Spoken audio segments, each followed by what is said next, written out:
that for program managers and implementers, policymakers to use that information. So whatever they've targeted, and if we miss it, then it's a challenge for us. So meaning that they have to go back to the drawing board and then rework things. Yeah, and a friend of mine passed a comment. He says when the controversy erupted around 2 out of 10 married men cheat, and they believe it's quite understated, they say maybe the current economic conditions is impacting on the ability of the men to get more, and maybe that's what Yeah, so reflected as I said earlier, reflected in the in the low numbers. as I said earlier, we didn't even mention that men cheat. Of course, I mean, but if the person is married Yes, and but have multiple we partners, just want to go with our data. yeah, I know. We don't want people you, to you, indicate you, that you that's said you a said mistake. multiple married man with multiple partners. That definitely, in fact, it's more than two. Yeah, so let's go and use the terminology which we He wants to use the terminology. Thank you very much, sir. Thank you, too. That's there is the Assistant Chief Statistician at the Ghana Statistical Service, Godwin Odai JB, talking to us about this very interesting survey that has been released today by the Statistical Service. And guess who's joining me right now? Hello, Ms. Bao. Yeah, Evans. Have you seen the data? Yeah, I've seen the data. Did you check if any of that reflects on something that you're very familiar with? Absolutely not. It's unrelated to me in any way. I didn't but know that it you just- stammer, you know. Unrelated in any way. But yes, interesting. What do you have in sports? Well, just some fallout from the AFCON budget that the government and the Ghana Football Association prepared. That's the budget prepared for this year's AFCON, and is the National Communications Officer of the NDC, Sami Jemfi, who is now calling for a bipartisan investigation into the budget and related expenditures for the AFCON tournament. Well, he argues that a brief analysis of the budgetary allocations of other participating countries in the ongoing tournament reveals that the government engaged in wasteful and irresponsible spending, and especially during these economic challenging times. And he made this known in a Facebook post earlier today, stating that the government attempt to equalize the issue is deceptive and emphasized that Ghanaians are demanding accountability. He therefore urged the government to urgently initiate a bipartisan probe into the matter.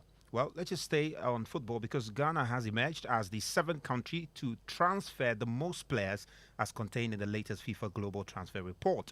A total of 630 players from Ghana engaged in transfers during this period, marking a 19.1% increase from 2022. My colleague Daniel Cranton has been studying the numbers and came through with this report. I'll leave that with you, Evans.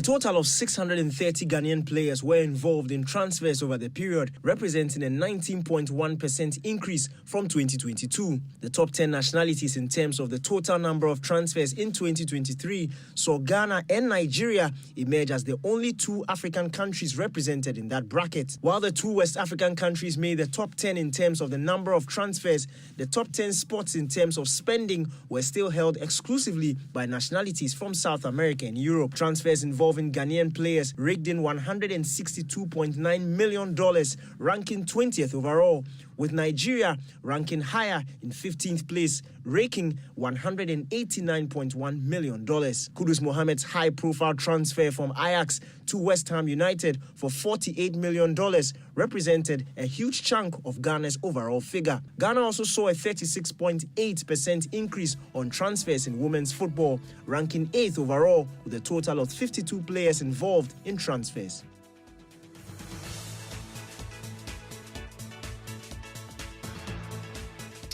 And that's it for News Night tonight. And as I said, you can look forward to Strong and Sassy. Animwaa Anim-Addo is here with their own thoughts on that. Very interesting.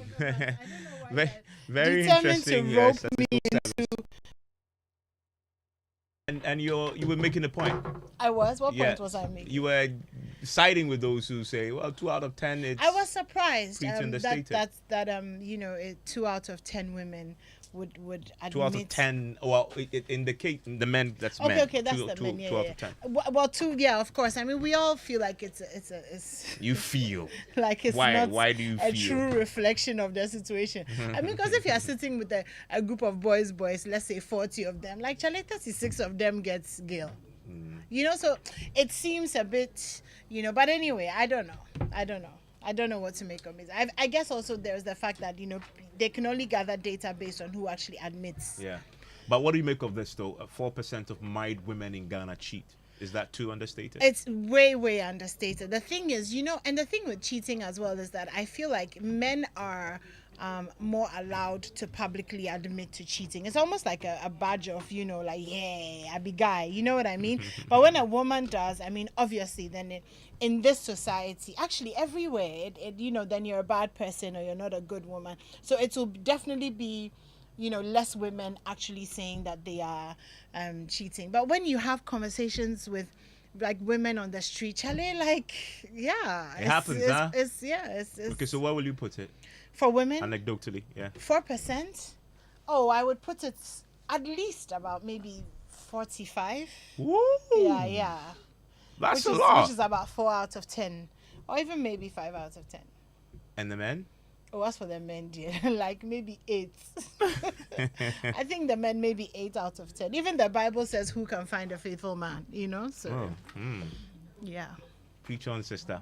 I'm really not. So that's it. What's happening? What's happening on Strong and So we're Sassy? talking about branding. January we've had business discussions and conversations about putting yourself out there in the best way possible. So we're talking about branding in the corporate space. That's our last business conversation for January. It's also the end of January. Evans, did you think January will ever end? It's been very long. It's been long. And it's not ended just yet. Today is the last day of January. It has officially ended. So yeah. So are you gonna go so I can do my show now? Okay. Yeah. Okay. Well, you want to stay can stay. Animwaa Anim-Addo and you, the crew Evans. on your radio right now.